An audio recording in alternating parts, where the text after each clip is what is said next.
Totoo nga ba yung sinasabi nila meron talaga mga tao do'n na nagwa-warning na before mga tourist na wag tayo kumain diyan kasi baka makakasama sa health natin. Yung Kasi kalusugan. parang may nakita akong mga ibang food vlogger, before sila magsa-start sa video, yun na yung sinasabi nila agad na, "Do not try this because it will ganito, ganyan sa health Baka niyo." maselan Oo, yun. maselan, Oo. yes.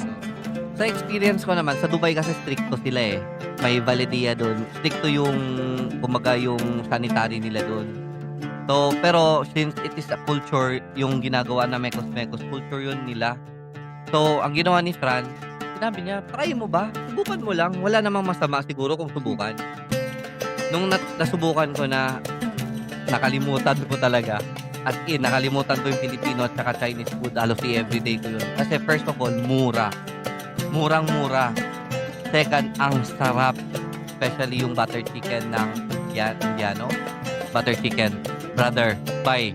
I approve. Ang sarap talaga. With the cheese na bread na i-ano mo siya.